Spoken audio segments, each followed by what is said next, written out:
Šiaulių valstybinėje kolegijoje buvo surengtos kūrybinės dirbtuvės konkursas Idėja Fix suteik antrą gyvenimą jau panaudotoms medžiagoms. Valstybės studijų fondo finansuojami projektai Šiaulių valstybinėje kolegijoje vykdomi ne pirmus metus, tačiau projektas siejamas su tvarumu vyko pirmą kartą. Buvo įtraukti, dalyvavo įvairių studijų programų studentai, ir inžinerinių programų, ir socialinių programų, ir net sveikatos fakulteto. Tai reiškia, abu fakultetai ir skirtingos programos dalyvavo studentai. Kas yra svarbiausia mum kaip pedagogam, kaip dėstytojam, tai kad išmokyti juos, gal ne visai išugdyti jų gebėjimą tą tvarumą pritaikyti veikloje, kad jie dirbtų, veiktų, mokėtų, sakykime, tas kompetencijas tvarumo pritaikyti. Projekto metu buvo mokoma, kaip būti socialiai atsakingiems, nekenkti savo ir gamtai. O prasidėjo viskas nuo vizito į atliekų tvarkymo centrą.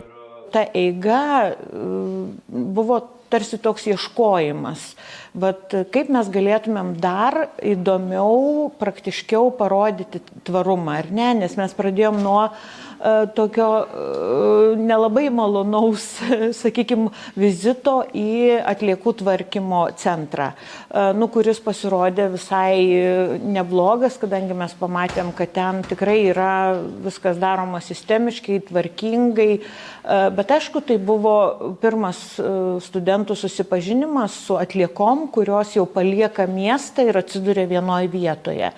Ir iš tikrųjų tai buvo tarsi stimulas, ką daryti toliau, kaip elgtis, kad tie kalnai auga, o mes su jais kažką galim iš tikrųjų padaryti.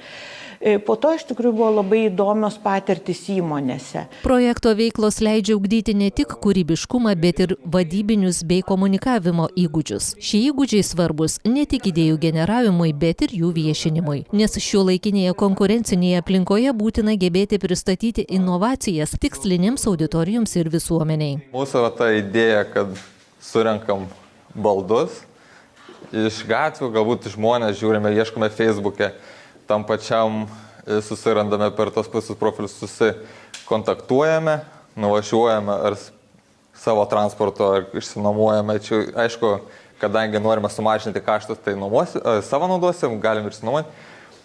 Tuos parsivežę visus baldus, kad kokie būtų išsiardomi naudojamas medžiagas. Durelės tos iš spintų ar medžiagas, kažkokie audiniai, paralonai.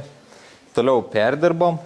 Su įrankiais visais panaudojam ir sukuriam vieną ar kelis, tarkim, baldus gyvūnėliams. Projektas truko virš mėnesio. Idėjų studentai pateikė įvairiausių, o svarbiausia yra tikėti savo idėją. Mūsų grupė susidarė iš 5 žmonių ir mes sukūrėm idėją, kad surinksim skėčius ir iš jų medžiagos perdirbsim ir pasiūsim sukneles. Kadangi mes, daug žmonės išmeta skėčių, jie sunkiai suyra ir visa kita, tai mes sugalvojom, kad juos žmonių įvairiais konkursais, socialinių tinklų pagalba surinksim, mes juos išsiardysim, metalą priduosim ir dar uždirbsim pajamų, o likusią medžiagą mes siūsim suknelę, samdydami tam žmogų.